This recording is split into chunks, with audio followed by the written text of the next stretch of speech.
C'est évidemment un immense honneur que de défendre la société africaine. C'est un immense honneur de défendre des millions de femmes et d'hommes d'honneur qui ont été, tous ces derniers jours, magnifiquement incarnés et qui sont venus dire enfin que le monde, depuis qu'il existe, s'est toujours organisé pour que la partie du monde qui souffre et qui subit se taise et reste silencieuse.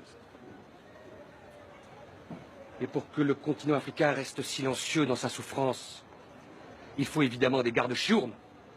Il faut des gardiens de camp parfois. Des gardes-chiourmes, c'est-à-dire l'Empire américain et ses affidés, ses sous-traitants européens et ailleurs.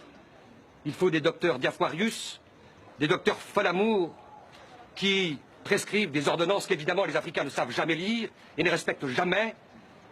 Des ordonnances, soi-disant potions magiques, qui se révèlent rapidement, des poisons qu'on distille à merveille, poisons chinois, et d'ailleurs peut-être que demain, les Chinois vont s'y mettre, et le mal sera alors absolu. C'est dire si, me semble-t-il, il n'y a guère de difficulté pour que votre cour déclare coupable la Banque mondiale et les autres, ses complices, l'association de malfaiteurs. Il n'y a guère de difficulté parce que le bilan est évidemment effrayant. Les chiffres sont meurtriers et les statistiques assassines. Il suffit d'adosser et de se souvenir que pendant la période de 20 ans écoulée, où les premiers plans d'ajustement structurel, et on va le voir rapidement, des plans de destruction, d'appauvrissement structurel se sont mis en place. À côté, les statistiques parlent et sont éloquentes sur la tragédie qui se déroule devant nous. Le taux moyen d'espérance de vie a tragiquement baissé, 46 ans aujourd'hui, qu'on ne cesse de manipuler le sida cyniquement pour oublier que par ailleurs, ce taux de mortalité, s'il augmente, il est lié évidemment à la baisse importante, significative du revenu par tête d'habitant en Afrique. Bref, la messe est dite. La messe est dite. Les plans d'ajustement structurel ont globalement échoué. Ces 50 millions d'enfants africains dont la mort est programmée pour les 5 prochaines années. Ces 3 millions de morts de paludisme qui sont programmés pour l'année prochaine. Et on va dire, face à ces chiffres meurtriers, que la Banque mondiale et les autres ont sans doute triomphé. On ne peut pas le dire.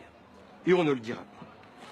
Et on le dira d'autant moins que les plans d'ajustement structurel, de toute évidence, ont mis l'Afrique dans un cercle vicieux, mais aussi un cercle absurde. Et ce cercle vicieux, il a commencé, vous le savez, la Cour l'a parfaitement compris, par la dette. La dette qui est comme une pierre au cou de l'Afrique. La dette qui est comme le signe de l'allégeance de l'esclave à son maître. La dette dont les chiffres parlent d'eux-mêmes. 220 milliards de dollars en 2003. La dette dont on sait par les dernières statistiques, Monsieur le Président, Madame de la Cour, que si 4 dollars par tête d'habitant étaient remboursés, 4 dollars restent encore à payer.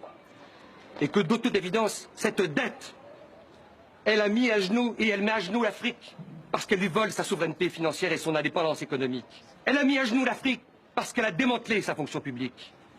Elle a mis à genoux l'Afrique parce qu'elle a obligé l'Afrique à brader ses services publics au mieux des intérêts des prédateurs financiers. Elle a mis à genoux l'Afrique parce qu'elle a mis par terre certains de ses hôpitaux publics. Elle a mis à genoux l'Afrique parce qu'elle a privatisé l'école par la faiblesse des revenus conférés aux fonctionnaires publics. Elle a mis à genoux l'Afrique et l'Afrique devient ainsi le miroir sinistre de ce que le monde est en train d'écrire, c'est-à-dire un monde privatisé. Et dans ce monde qui se privatise devant nous, la Banque mondiale, qui devrait être la banque de l'humanité, est devenue la banque de l'inhumanité. Cette Banque mondiale est devenue la banque de l'inhumanité parce qu'elle est devenue le cheval de Troie du capitalisme financier. Alors évidemment, on nous dira que la corruption est partagée entre les Africains et les Européens. Mais va-t-on dire tout à l'heure de l'autre côté de la barre que les Africains ont inventé la corruption? Va-t-on dire qu'il y a un chromosome de la corruption en Afrique? Va-t-on oublier que les corrupteurs viennent des pays riches et jamais des pays pauvres? Va-t-on oublier que les pays du G8 nous condamnent de mettre à genoux l'Afrique et la Banque mondiale brocarde ensuite l'Afrique en les menaçant de suspendre toute aide publique parce qu'ils sont devenus les pays les plus corrompus de la planète? La boucle est ainsi bouclée. On confond la cause et la conséquence. Le meurtre ici se dédouble avec sa facette sinistre, le cynisme de la Banque mondiale.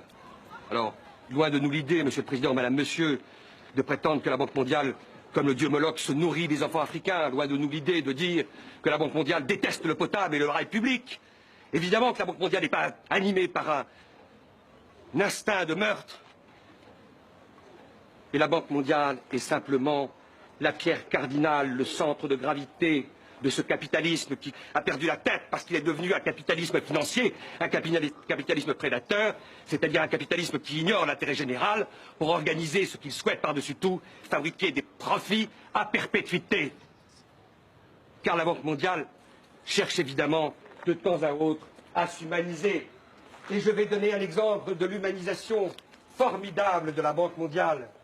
Qui a dit il y a quelques jours à Paris, avec des larmes de crocodile, chaque semaine, 200 000 enfants malades de moins de 5 ans meurent dans le monde en voie de développement. C'est Paul Wolfowitz qui l'a dit. Vous savez, Paul Wolfowitz, celui qui a conceptualisé la guerre en Irak, dont le coût est supérieur au coût qu'il faudra mettre pour organiser de l'eau potable dans toute l'Afrique et sauver tous les malades du sida en leur offrant à tous des génériques. C'est lui qui a fait semblant de pleurer dans une tribune à Paris il y a quelques semaines. Alors cessons ce bal des hypocrites, cessons ce bal maudit des prédateurs. Arrêtons-nous un instant sur les derniers arguments de la Banque mondiale. Il y aurait une malédiction sur l'Afrique. Et c'est ce miroir épouvantable que l'Europe réfléchit sur l'Afrique et qui de temps en temps pollue quelques cerveaux, tue les consciences critiques. L'Afrique serait vouée au malheur. La pauvreté y serait aussi naturelle que le génocide tropical, l'esclavage, le néocolonialisme. Et cette espèce de fatalité, on la trouverait également dans cette certitude, l'Africain est toujours ignare. Et d'ailleurs, que n'a-t-on entendu de l'autre côté de la barre il y a quelques jours, quand Mme Souko a déposé, et elle a eu le toupet, Mme Souko, de dire qu'elle savait lire un bilan. Femme savante, a-t-on dit de l'autre côté de la barre. Femme savante, mais oui, les Africains, la complexité du monde, elle est irréductible pour eux. Ils n'y connaissent rien. Et puisqu'ils n'y connaissent rien, ça permet de disqualifier et de délégitimer tout esprit critique, cet esprit critique que courageusement on a entendu il y a quelques instants du côté de la barre. Alors oui, vous allez déclarer coupable la Banque mondiale d'avoir abusé de la confiance du peuple africain. Oui, vous allez déclarer coupable la Banque mondiale de non-assistance à peuple en danger. Oui, vous allez déclarer coupable la Banque mondiale de ne pas avoir respecté son mandat d'origine, c'est-à-dire servir l'humanité. Et ce faisant, vous allez réouvrir la voie de l'utopie que chacun de nous voit de l'œil intérieur et qui permet de dessiner un monde nouveau derrière les collines. L'utopie qui est en quelque sorte ce bélier africain qui vient se frotter et déchirer le froc de la raison d'État du marché. L'utopie demain pour éviter ce qui se prépare dans les banlieues d'Accra, d'Abidjan et du Caire, c'est-à-dire que des gamins ivres de pauvreté et de souffrance, ce demain se transforment en boules de feu. Vous allez donc déclarer coupable la Banque mondiale de redevenir une banque de l'humanité. Vous allez déclarer coupable la Banque mondiale pour les crimes d'inhumanité et du cynisme qu'elle commet depuis 20 ans. Et évidemment, la seule peine possible, c'est la peine la plus modeste, c'est la peine la plus douce. Car Paul Wolfowitz, on ne va pas le jeter dans le Niger, les Caïmans n'en voudront même pas. La peine qu'il faut prononcer, et c'est ce que nous vous demandons,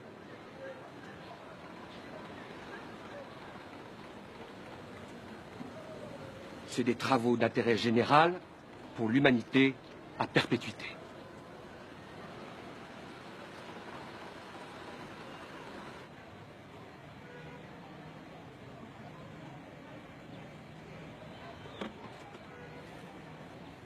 J'ai l'insigne honneur de comparaître devant votre juridiction pour prêter ma robe à la défense d'une noble et juste cause, mais surtout prêter ma voix aux 100 voix d'Afrique qui depuis 25 ans subissent la loi d'airain de l'ajustement, cette loi du plus fort qui jamais n'a su être la meilleure. Oui, Monsieur le Président, l'ajustement est un mal organisé, structuré, administré et inoculé à nos peuples. Ce mal, Monsieur le Président, c'est le cynisme de la dette, le cycle vicieux de la dette. Cette dette qui a fini de ruiner nos économies et qui nous a aspiré toutes nos forces vitales alors qu'on n'a pas encore fini de payer. Que faut-il faire devant la violence de la dette? j'entends les latino-américains. Ils nous ont dit, Monsieur le Président, la deuda es impagable. La dette est tout simplement impayable. Oui, Monsieur le Président. Elle est impayable parce qu'elle est illégitime. Elle est impayable parce qu'elle est violente. Elle est impayable parce que tout simplement, elle est insoutenable. À la violence de la dette vient s'ajouter le bradage de nos biens publics, de nos services publics, de nos services sociaux de base, la privatisation. Après avoir privatisé la santé, alors que entre juin et septembre 2005, 42 000 personnes sont mortes du choléra, cette maladie du Moyen-Âge qu'on croyait à jamais éradiquer de nos villes et de nos campagnes. Mais qu'on n'aille pas plus loin, Monsieur le Président. Ici, dans cette chambre, gît et gémit un malade. Entendez-vous sa complainte? Elle m'est parvenue aux oreilles et nous privatisons la santé. Ce n'est pas fini. On privatise l'éducation. Conçue comme un droit universel, l'acquisition du savoir et de la connaissance, qui doit être la chose la mieux partagée. Pendant que 2/3 de nos enfants sont analphabètes, on nous demande de payer pour acquérir le savoir et la connaissance. Ce n'est pas fini, Monsieur le Président. On a privatisé, on a bradé nos services publics. Comment privatiser l'eau, Monsieur le Président? Le Djoliba, le Sénégal, le Zambèze, le Limpopo, nos fleuves privatisés avec nos contes, nos légendes, nos traditions enfouies dans les courants, dans les rivières et dans nos lacs. Cela n'est pas admissible. Ce peuple, c'est la veuve qui pleure la mort prématurée de son mari, enfoui sous les décombres de l'ajustement. Ce peuple, c'est l'orphelin qui réclame le sein de sa mère, emporté dans les couches, alors qu'il exigeait tout simplement un dû, les soins primaires de santé. Ce peuple, Monsieur le Président, c'est le père de famille, ce compressé du rail, ces messieurs que vous avez entendus, ces dames qui vous ont supplié à votre barre. Le père de famille qui a vu son autorité, qui a vu son influence, qui a vu sa dignité diluée et emportée par un licenciement injuste. Ce peuple, Monsieur le Président, c'est enfin Zégué Bamba. Avez-vous, Monsieur le Président, entendu la complainte de Zégué Bamba? Ce paysan qui vous dit, mais pourquoi comme alors je ne sème pas? Pourquoi quand je sème je ne récolte pas? Et pourquoi quand je récolte je ne mange pas? C'est cette Afrique, Monsieur le Président, qui vous demande dignement, humblement, modestement, mais légitimement justice, Monsieur le Président. Alors vous la lui rendrez, sa justice à l'Afrique. Vous la lui rendrez, non pas en condamnant la Banque mondiale, non. Vous la lui rendrez tout simplement, Monsieur le Président, en renvoyant la Banque mondiale, le FMI, l'OMC, le G8, tous leurs affidés et leurs complices à leur mission première, celle-là qu'ils n'auraient jamais dû oublier et qui met l'homme comme finalité de toute action humaine. Il vous appartient, Monsieur le Président, vous, par votre plume, qui rendra la décision. Il m'appartient, moi, par la robe que je porte. Il nous appartient à nous tous, parce que c'est notre devoir de génération de provoquer et de précipiter la venue de ce jour. Car il y va de l'équilibre du monde et de l'avenir de l'humanité.